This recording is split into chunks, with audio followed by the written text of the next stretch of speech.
أسعد الله أوقاتكم بكل خير متابعيني الكرام، وطيب الله أوقاتكم أينما كنتم. لعل الحياة تكون غريبة للبعض عندما يسمع قصصا مخيفة، وتتمثل هذه القصص بأن أقرب الناس إليك يريدون أن يتخلصون منك. تقول آيات: عمري 19 سنة، الآن في مرحلة ثالث ثانوي، كنت فتاة مهذبة وكان كل الناس يمدحوني بأدبي وأخلاقي. حصلت مشكلة بين عمي وبين أبي، وكان عمي رجل طيب ودائما عندما ألقاه آخذه بالأحضان، فقد كان أبي الثاني. إلا أن عمي وأبي دائما كانوا يختلفون على الورث وعلى البيت الذين هم يعيشون فيه.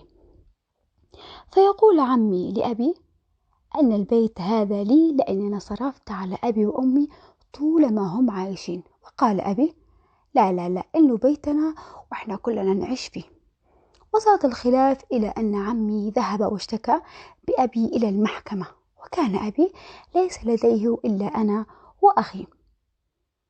ومع مرور الوقت ازدادت الأمور سوءا، واضطر أبي إلى مخاصمة عمي، واتخذ قرار المحكمة بأن البيت تنقسم بين الأخوة بالتساوي.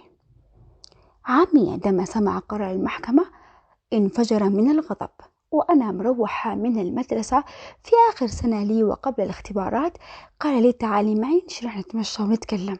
فذهبت معه بكل أريحية، وفجأة أشرب العصير في بيت عمي، وفجأة أدوخ وأموت.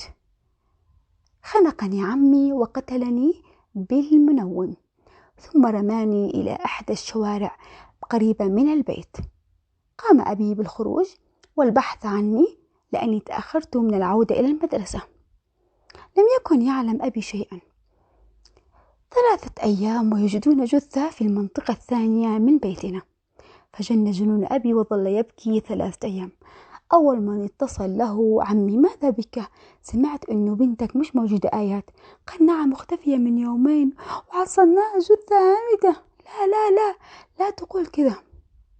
كان هناك كاميرا في المنطقة تراقب تحركات الناس كلهم، وكان عمي آخر شخص كان معي. لقد قتلني بدم بارد من أجل الورث. الشرطة عندما وجدت الجثة حققت وعرفت من هو الجاني، ومسكت بعمي مباشرة وقالت له: ماذا عملت بنت أخوك؟